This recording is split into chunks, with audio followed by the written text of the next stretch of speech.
정확히 말씀드리면 대표는 아니고요. 저희가 이제 인력이 보면은 이제 박사님 2명과 저 포함해서 이제 석사급 인력 2명에 기타 1명 이렇게 해서 근데 굉장히 플랫한 구조로 이루어져 있어요. 그러다 보니까 일단 제가 가운데쯤 돼요. 나이 순으로 봤을 때 그러다 보니까 온갖 잡일은 제가 다 하고 있습니다. 그러다 보니까 이제 발표도 이제 제가 하게 되긴 했는데요. 그래서 오늘 발표드릴 거는 이제 애큐베이터라고 하는 서비스입니다. 일단 말씀드리기에 앞서서 아까 앱 랭킹 전달해 주시는 거 보면서 참 굉장히 부러웠거든요. 아, 우리는 언제쯤 만든 앱이 저 정도의 랭킹이 될까? 사실 이제 그 고민에서 이제 시작한 프로젝트가 이제 애큐베이터라고 하는 프로젝트인데요. 이제 저희 같은 경우는 이제 원래 어플리케이션으로 접근을 하던 파트는 아닌데 우연하게 이제 저희가 하게 된 게 이제 어플리케이션 하처리하고 이제 포켓 처리 이제 저희 메인 어플이거든요. 그래서 하처리를 하다 보니까는 우연한 시기에 이렇게 어플 시장에 뛰어들게 돼서 하게 되었습니다. 그러다 보니까 아쉬운 게 좀 많이 있더라고요. 그래서 일단 굉장히 많은 내용이 있는데 일단 핵심은 겁니다. 아마 앱을 여기 만드시는 분들도 계시고 기획하시는 분들도 계시고 굉장히 많을 텐데 보통 만들고 났을 때 아이디어가 좋고 나쁘고를 떠나서 가장 큰 문제는 홍보거든요. 물론 앵그리버드나 이런 아주 스페셜한 어플들은 딱히 광고 안 해도 자기들이 알아서 이렇게 성공이 되는데 일반적으로 90% 이상의 앱들은 보통 아무리 좋은 내용을 가지고 있다 하더라도 사장되는 게 현실입니다. 그게 무슨 얘기냐면 어플이 예를 들어서 아주 좋은 아이디어가 있어서 이렇게 성공을 할 수 있는 케이스가 되면 좋은데 그렇지 못한 케이스가 생각보다 굉장히 많다는 거죠. 그래서 저희도 이제 그 부분에서 이제 좀 괴리감이 오더라고요. 그래서 이제 이걸 생각하게 됐던 게 그런 부분을 좀 해소할 수 있는 어떤 그런 방법이 없을까라고 생각을 했는데 실제로 블로그나 트위터 근데 이거는 모바일 쪽 스마트폰 쪽 어플리케이션하고 조금 안 맞는 것 같기도 하고 그래서 찾다 보니까 가장 좋은 거는 지금 모바일 광고 이제 가장 많이 노출을 시킬 수 있는 방법이 뭔가를 찾아봤더니 현재 일반적인 어플리케이션들에서 하단에 되게 보여지고 있는 모바일 광고 쪽 그쪽이 어떻게 보면 가장 노출률도 좋고 사람들의 클릭도 유도가 잘 되고 그런 부분이더라고요. 그래서 그 부분을 이용을 해서 어플리케이션을 한번 홍보를 해보자 이제 라고 했는데 문제는 뭐냐면 기존에 이제 돈풀이라든지 기타 등등 앱 광고 모델들이 굉장히 많아요. 근데 문제는 비용이 많이 들어간다는 거죠. 근데 어차피 지금 앱을 메인으로 수익 모델을 해서 개발하고 있는 업체들 대부분 스타트업 아니면 1인 창조나 그런 어떤 경제력이 약한 기업들이 대부분이거든요. 그래서 그런 부분을 좀 착안을 해서 그러면 그런 부분을 해결할 수 있는 방법이 없을까라고 생각을 해보니까 광고 슬롯을 지금같이 사용자도 별로 없는데 광고 슬롯 어떤 클릭했을 때 과금되는 광고를 노출할 게 아니라 앱들끼리 서로의 광고를 해주자. 그러면 훨씬 더 처음에 앱 개수가 몇 개 안 될 때는 효과가 적겠지만 많아지면 많아질수록 그 효과는 훨씬 커질 거라고 생각을 해서 애큐베이터라는 서비스를 만들게 됐습니다. 그래서 말 그대로 애큐베이터는 앱을 인큐베이팅하는 시스템입니다. 그래서 보시면 이제 앱 2개가 있는데 서로 다른 자기 어플이 아니라 다른 어플을 광고를 해주고 그것을 클릭하게 해서 일단 다운로드 수를 올린다든지 해서 좀 더 앱을 좀 홍보하는 위주로 접근을 하게 되었습니다. 그래서 비용이 적게 들어갈 수 있다는 게 최대의 장점이고요. 구조는 일반적인 광고 플랫폼과 비슷합니다.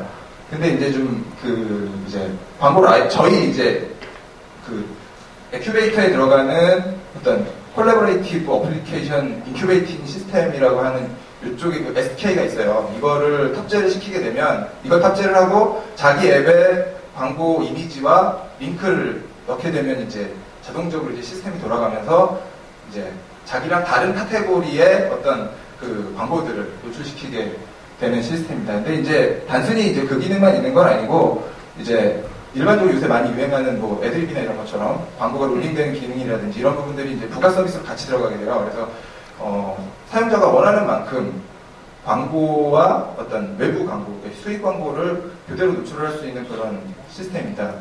그래서 이거를 하면서 네, 감사합니다. 네, 저희 시간이 다 돼가지고 다음은 멘토님들의 말씀이 있겠습니다.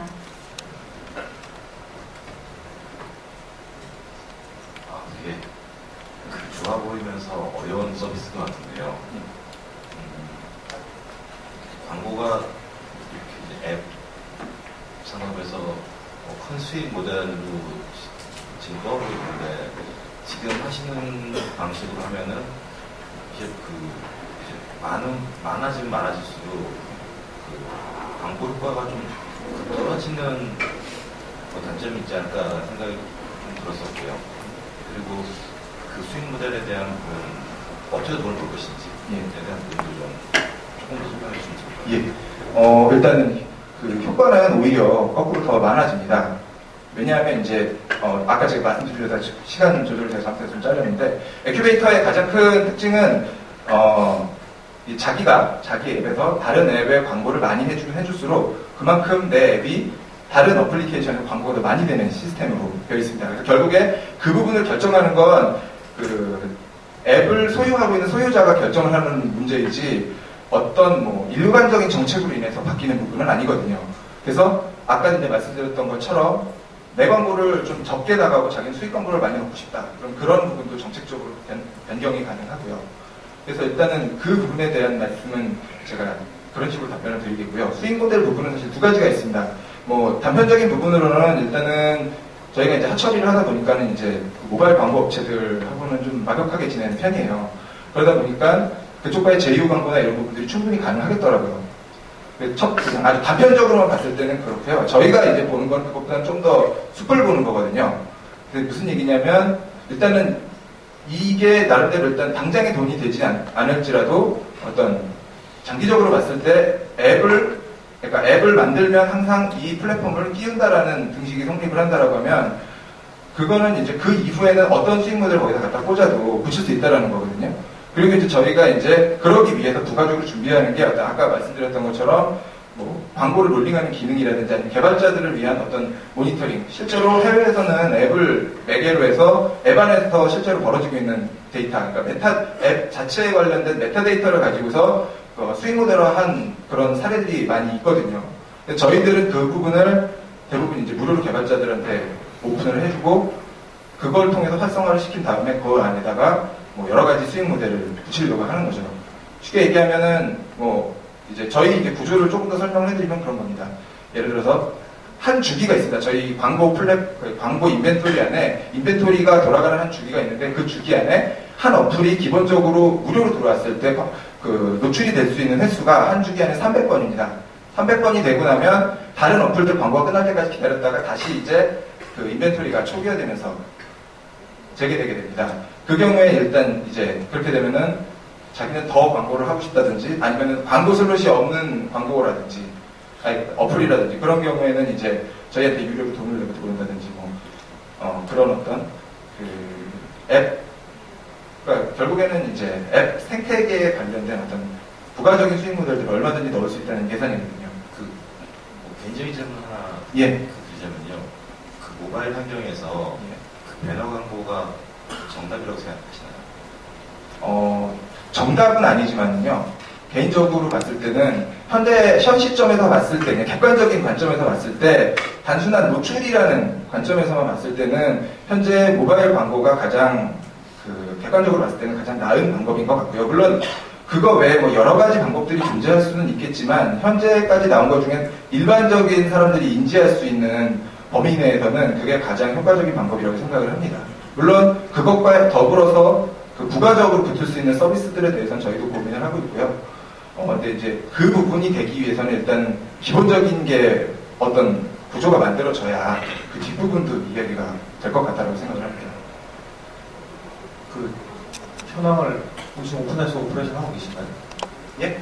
지금 운영하고 계신가요? 예, 운영하고 있습니다. 현황을 좀 수치적인 거나 이런 걸 관련 예. 간단하게 말씀드리겠습니다. 예. 또 한 가지는 관련해서 비슷비슷한 작은 수치들이 모이면 효과가 좀 덜하고 작은 거하고 차피 큰 거 같이 있어야 될 것 같은데 큰 쪽에서는 그냥 단가가 높은 광고를 보여주는 것보다 이쪽에 이걸 보여주게 되면은 이게 베푸는 거잖아요. 이게 언밸런스가 될 것 같은데 좀 더 어떻게 하는지 간략하게 예, 일단은 저희가 아까 좀 뒷장 자료가 있었는데요. 간단하게 테스트를 저희가 해봤습니다. 만들자마자. 그래서 이제 저희가 가지고 있는 포켓 처리런 어플, 이거 이제 테스트할 당시는 한 10,000명 정도 됐습니다. 다운로드 숫자가. 그래서 사용하는 사람들 숫자가 그 중에 한 70% 정도 됐으니까 7,000명 정도 가정을 하고, 저희가 이제, 저희 개발자가 작년도에 심심풀이를 만들었던 어플이 있는데, 그거를 이제 안드로이드에 올렸더니 1년이 지났는데 다운로드 숫자가 9더라고요, 9.